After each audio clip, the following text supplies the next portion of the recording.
Hi, this is Tim Ellis, and I am here talking about another one of my paintings from my artist series.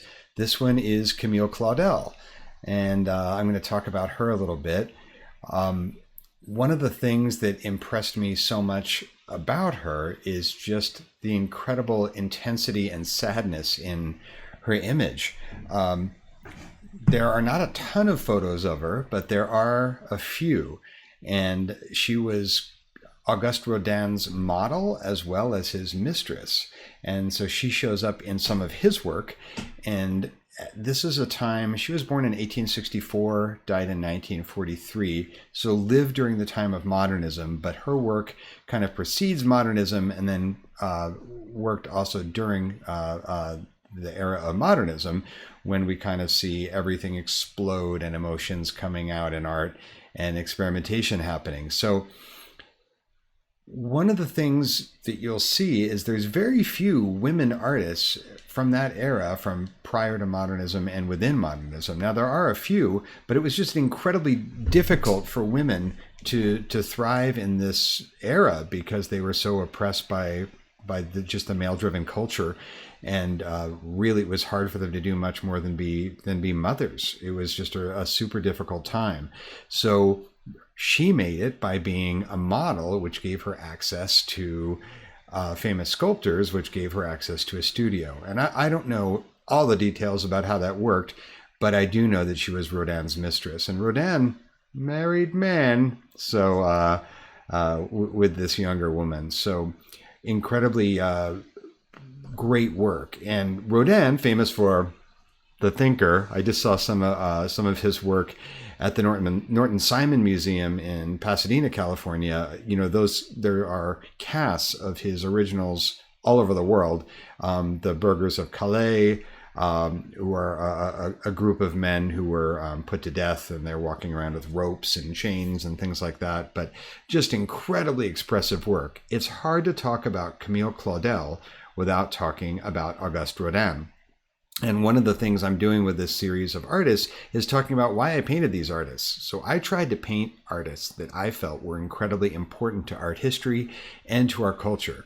So when a woman born in 1864 starts making incredible sculpture, we are in the advent of changing the world for women and pushing forward women's rights. Whether or not that was her intent, that is something that she accomplished. And this is a woman that had an incredibly difficult life and ended up becoming institutionalized in a mental institution and kind of apparently forgotten.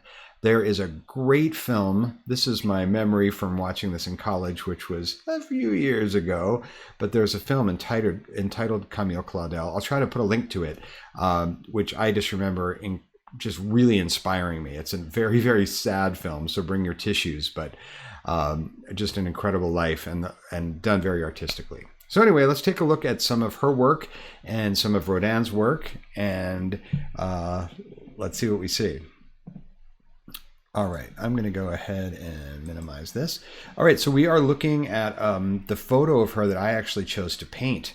So this is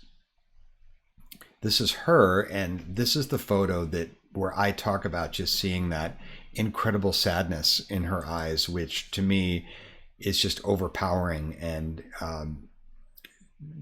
it feels like she's just peering into my soul.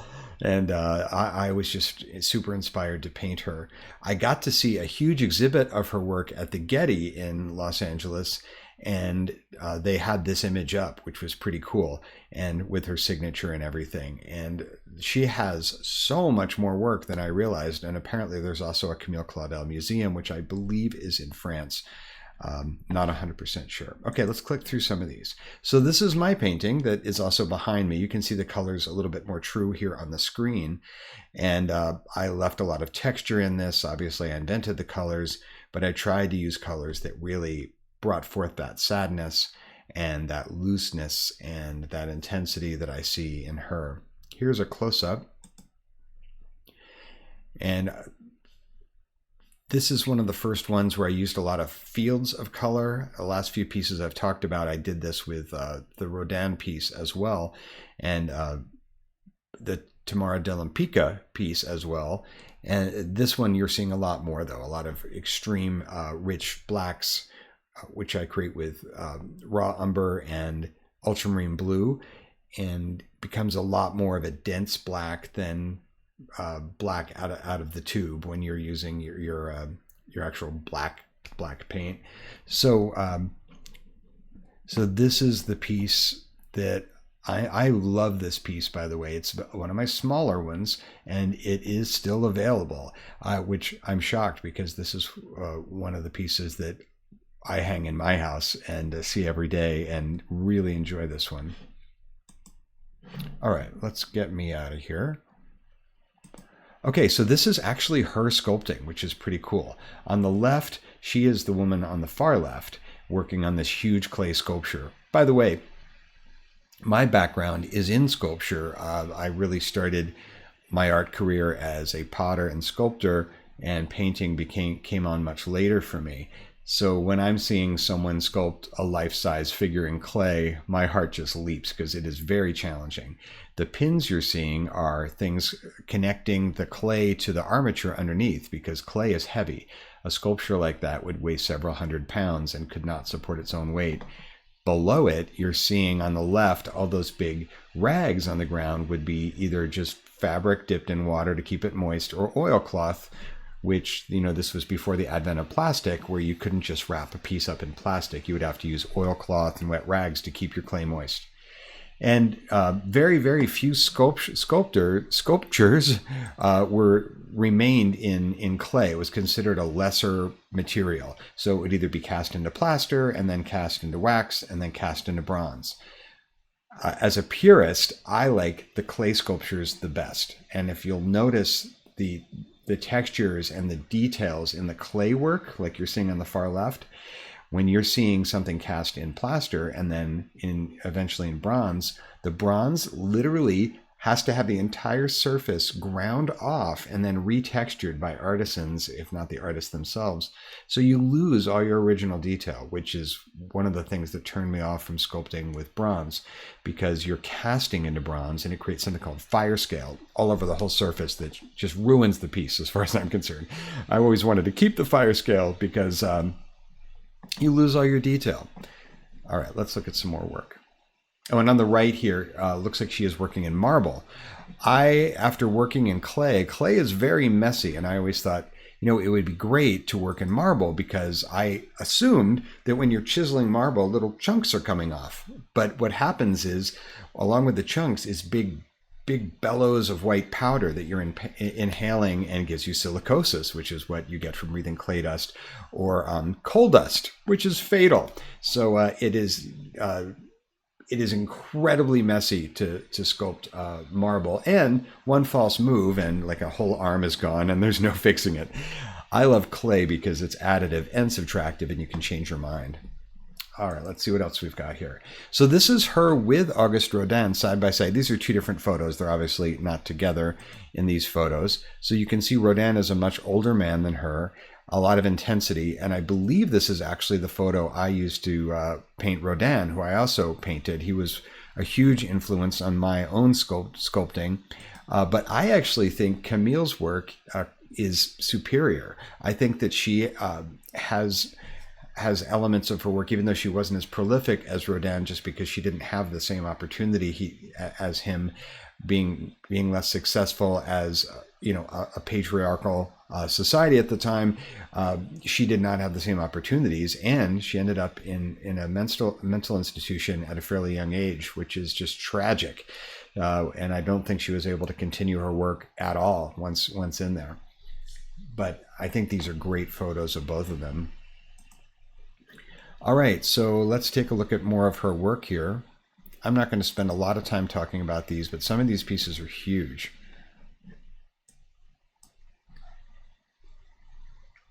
And I believe on the right, no, these are both marble.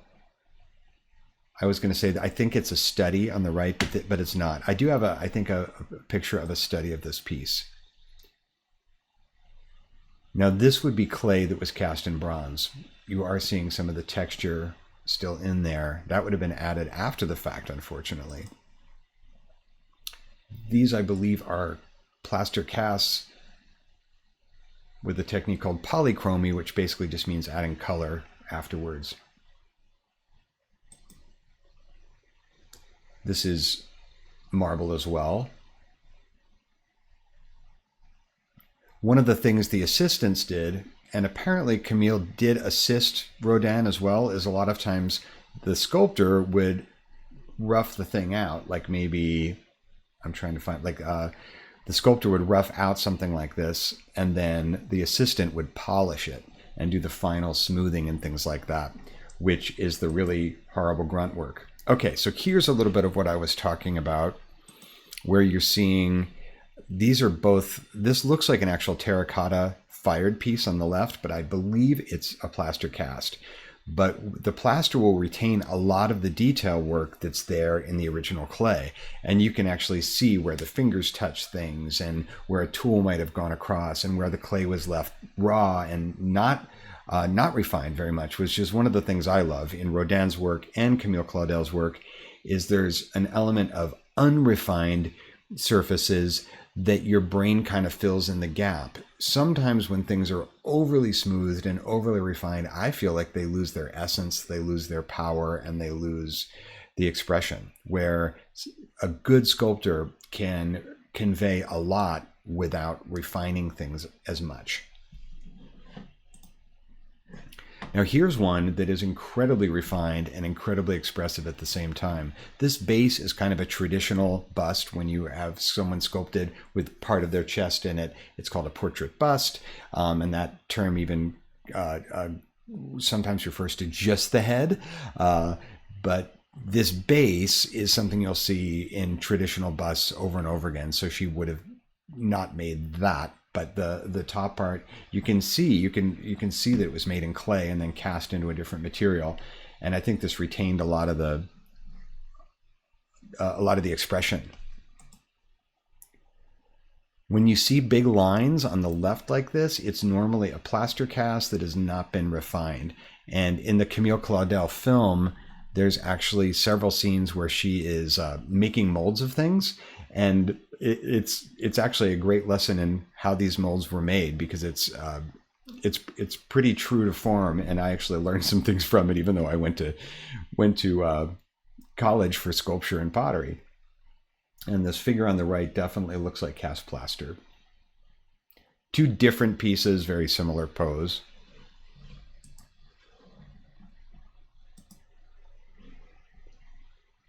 This one, I believe, is also cast in plaster. Notice you're seeing a lot of looseness, a lot of roughness. And I think her work is incredibly expressive. Some of her more formal portraits on the right.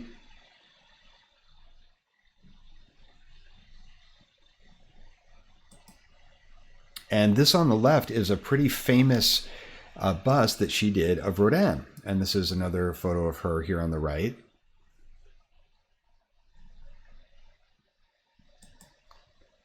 And this is a picture of her in her older age. She did live quite a long life, but that sadness just remained, and just breaks my heart to see that. Such an incredible woman. And back to my painting. So here's mine. I'll put a link if you're interested in buying a print of this. I do have some paper prints. I think I'm going to do a special where I don't have my Giclée prints for sale on my website, but I do have them for sale at some local galleries here in California, as well as even in Lancaster, Pennsylvania. And I have some that I could put up on my website. So I think that's something I'll be doing soon. But I do have, I believe, a poster of this one, and I can do a large Giclée canvas print, and the original is still available. Hey, if you like my work and you would like to see more, I have lots of videos posted, including some art instruction videos. And I have an entire beginning drawing class where I teach you to start wherever you are right now, even if it's just stick figures, to drawing realistically in a few months. If you'd like to do that, you can check out my free lesson on my website. I'll put a link to that too. And thanks for tuning in. And I hope you enjoyed this video on why I painted Camille Claudel. All right. Goodbye.